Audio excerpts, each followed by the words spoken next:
Friends, Excel में आज beginners के लिए हम कई चीज़ें सिखाने वाले हैं, जैसे सेल को कैसे प्रोटेक्ट किया जा सकता है और सेल को कैसे मल्टीपल सेल को कैसे मर्ज किया जा सकता है। साथ में हम बताएंगे कि आप शीट को कैसे प्रोटेक्ट कर सकते हैं या फिर किसी सेल को या किसी डाटा को कैसे प्रोटेक्ट कर सकते हैं ताकि कोई आपका डाटा डिलीट ना कर दे या फिर कोई आपके डाटा को चेंज ना कर दे। तो ये सारी चीज़ सीखने के लिए आज इस वीडियो को अंत तक जरूर देखना और साथ में प्रैक्टिस जरूर करना। फ्रेंड्स, इस एक्सेल सीरीज को देखने के लिए आप इस चैनल को सब्सक्राइब जरूर कर लेना, क्योंकि इस चैनल पर आने वाले हैं एक्सेल के लिए एक से एक नए वीडियो जिसमें आप एक्सेल सीख पाएंगे पूरी तरह से, वो भी फ्री में।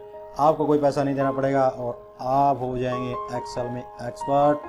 कहीं पर भी आप जॉब कर सकते हैं, कोई प्रोजेक्ट क्लोज कर सकते हैं, कोई स्टूडेंट है या कोई एम्प्लॉय है या कोई ऑफिस में काम करता है तो आप एक्सेल में एक्सपर्ट हो जाएंगे, किसी पर डिपेंड नहीं रहेंगे। आप इस सीरीज को जरूर देखना। चलिए, आपका समय गवाए बगैर हम शुरू करते हैं आज का। अब आगे हम सीखते हैं मल्टीपल सेल्स को। जैसे हमारी 4-5 सेल हैं, जैसे हमने ये डाटा बनाया है और ऊपर हमारा इस डाटा का कोई भी स्कूल का नाम हो सकता है जो कि पूरे डाटा को कवर करता है। अब ये स्कूल का नाम ये मल्टीपल सेल की बजाय एक ही सेल में आए तो इसके लिए हमें क्या करना है, हमें करना पड़ेगा इसके लिए ये 4-5 सेल हैं इनको मर्ज करना पड़ेगा। मर्ज करने के लिए आपको जितनी सेल को मर्ज करना है उतनी सेल को सिलेक्ट करना है। उसके बाद आपको यहाँ पर देखिए ये ऊपर दिया गया है, ये मर्ज की कमांड है, मर्ज एंड सेंटर। यहाँ से आप इसको क्लिक करके देखिए, जैसे आप मर्ज पर क्लिक करते हैं तो ये आपका डाटा यहाँ पर बीच में आ जाता है और आपकी ये सेल मर्ज हो जाती है।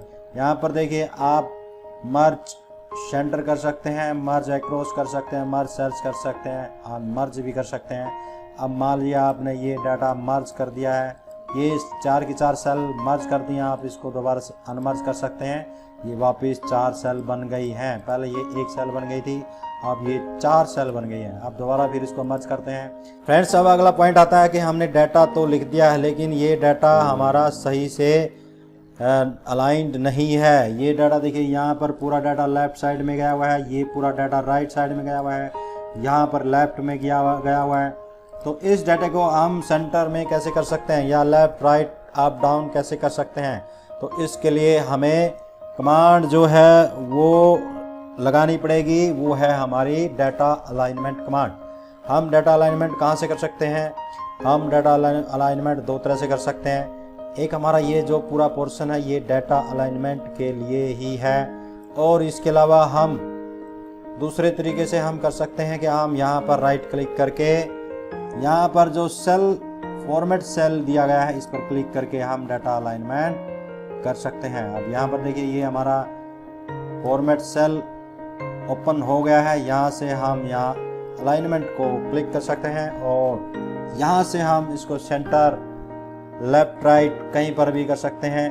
ये हॉरिजॉन्टल होता है हमारा, जो यहाँ से लेफ्ट से राइट की तरफ जाता है ये हॉरिजॉन्टल होता है, जो टॉप से डाउन की तरफ जाता है इसको हम वर्टिकल बोलते हैं, वर्टिकल अलाइनमेंट। और ये ऐसे होती है हमारी लेफ्ट से राइट, ये हमारी हॉरिजॉन्टल अलाइनमेंट होती है। इसके अलावा हम रैप टेक्स्ट भी कर सकते हैं, श्रिंक भी कर सकते हैं, हम बहुत कुछ कर सकते हैं, बहुत कुछ सीखेंगे। फिलहाल आज हम डाटा अलाइनमेंट को ही सीखेंगे। चलिए, अब हम ये जो डाटा है इसको हम टॉप और बॉटम दोनों के भी मिडल में करना है इसको हम, और यहाँ तो लेफ्ट और राइट के तो मिडल में है ही। अगर हमें ये टॉप और डाउन के मिडल में करना है तो हमें यहाँ पर क्लिक करना है तो आपका डाटा यहाँ मिडल में आ गया है। अब देखिए पहले की बजाय अब ये डाटा अच्छा लग रहा है।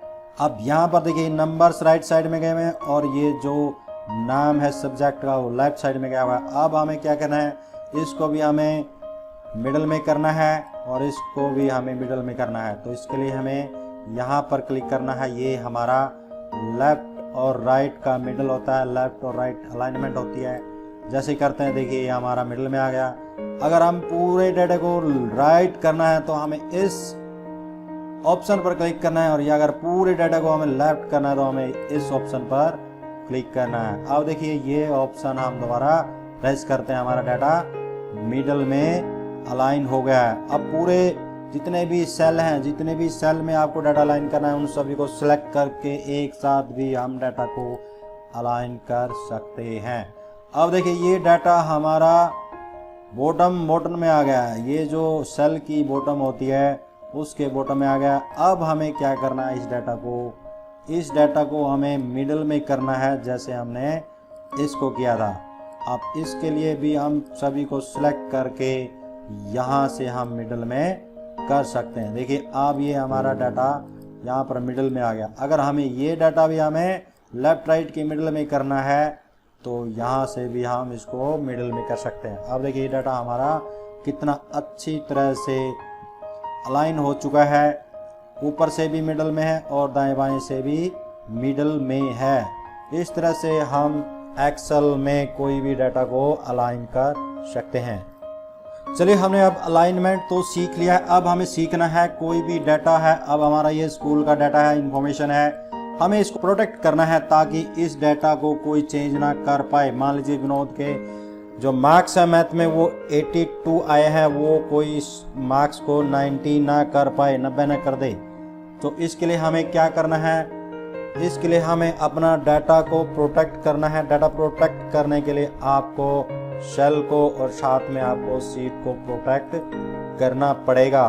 फ्रेंड्स मैं एक बात जरूर बताना चाहूँगा कि एक्सेल में जो भी वर्कबुक या जो भी स्प्रेडशीट ओपन होती है उसकी जो भी सेल होती है वो ऑलरेडी लॉक्ड होती है। अगर देखिए आप यहाँ पर क्लिक करते हैं किसी भी सेल पर, वहाँ पर राइट क्लिक करते हैं, राइट क्लिक करने के बाद आप यहाँ पर फॉर्मेट सेल पे दोबारा जाते हैं तो देखिए, और यहाँ पर ये राइट साइड में प्रोटेक्शन दिया हुआ है, यहाँ पर देखते हैं तो ये देखिए यहाँ पर दिया हुआ है, यहाँ पर ये ऑप्शन ऑलरेडी टिक्ड है, यानी ये सेल जितनी भी सेल हैं वो सारी लॉक्ड हैं। तो ऐसी लॉक सेल को हम प्रोटेक्ट कर सकते हैं। तो फ्रेंड्स मान लीजिए आपने ये डाटा, इतना डाटा है, इतने डाटा को आपको प्रोटेक्ट करना है और ज़्यादा जो शीट है, जो ब्लैंक शीट है उसमें मान लीजिए आप कहते हैं किसी को कि आप बाकी में एंट्री कर दीजिए, लेकिन ये डाटा आप मत छेड़िए। अगर ये डाटा छेड़ देते हैं तो ये डाटा चेंज हो जाएगा, रिप्लेस हो जाएगा।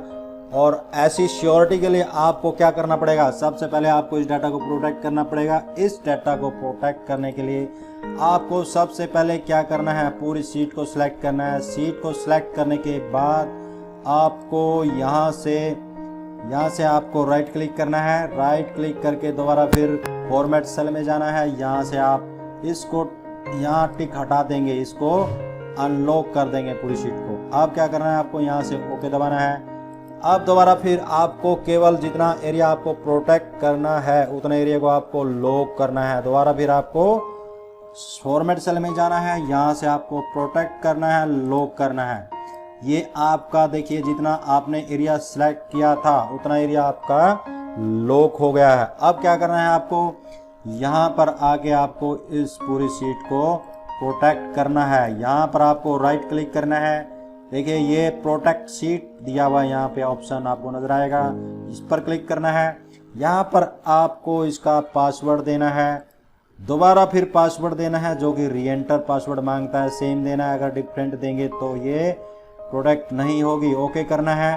देखिए फ्रेंड्स अब आपका जो एरिया है, जितने में आपका डाटा था वो बिल्कुल प्रोटेक्ट हो चुका है, उसको आप कोई चेंज नहीं कर सकता। अगर आप यहाँ पे नया डाटा एंट्री करते हैं तो देखिए आपको एंट्री नहीं करने देगा, कहता भाई मना कर दे, नहीं होगा।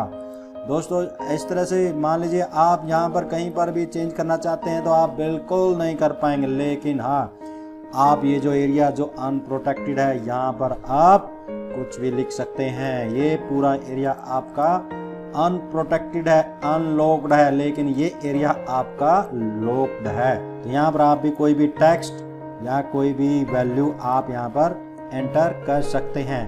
चलिए आपने इतना सीख लिया कि अब आप एक एरिया को प्रोटेक्ट कर सकते हैं। अब मैं दूसरी यही वैसे वर्षा बताता हूँ, इसका बिल्कुल ही विपक्ष के। मान लीजिए आपको ये कुछ एरिया रखना है जहाँ पर आपको एंट्री करनी है और बाकी एरिया में आपको बिल्कुल प्रोटेक्ट करना है, आपके बाकी एरिया में कोई कुछ भी ना लिख सके। इस सबसे पहले आपको इस शीट को अनप्रोटेक्ट करना है। यहाँ से आपको राइट क्लिक करना है, अनप्रोटेक्ट करना है, साथ में आपको शीट का जो पासवर्ड है वो डालना है। अब आपकी सीट अनप्रोटेक्ट हो चुकी है। अब आपको क्या करना है, दोबारा फिर आपको पूरी सीट को सिलेक्ट करना है, राइट क्लिक करना है, यहाँ से आपको फॉर्मेट सेल पे आपको क्लिक करना है और यहाँ से पूरी सीट को अनलॉक कर देना है।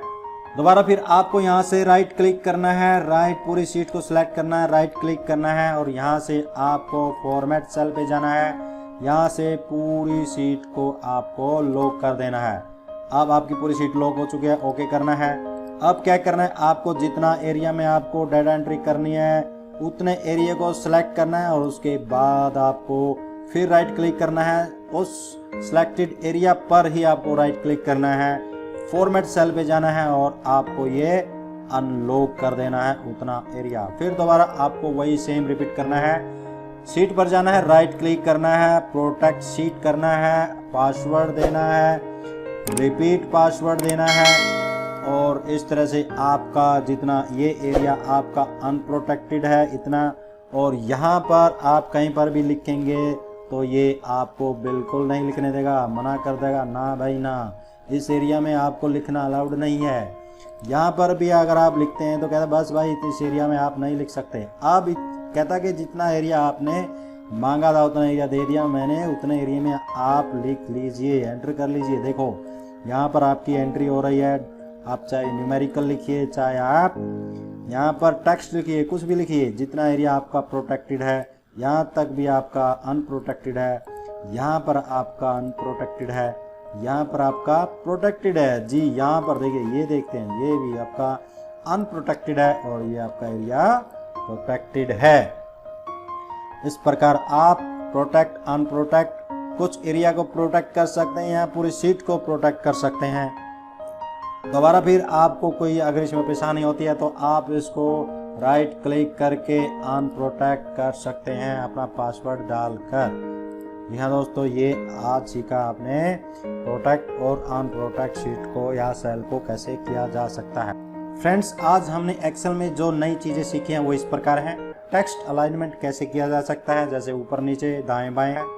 सेल मर्ज कैसे कर सकते हैं और उसको अनमर्ज कैसे कर सकते हैं। सेल या वर्कशीट को प्रोटेक्ट कैसे कर सकते हैं और फिर उसको अनप्रोटेक्ट कैसे कर सकते हैं। तो आज का जो टॉपिक है वो बस इतना ही है। आप इस टॉपिक को होमवर्क की तरह रिपीट कीजिए और जब तक आपको ये पूरा कॉन्फिडेंस ना आए कि आपको ये टॉपिक सही अच्छी तरह से आ चुके हैं, तब तक इनको रिपीट करते रहिए और सीखते रहिए।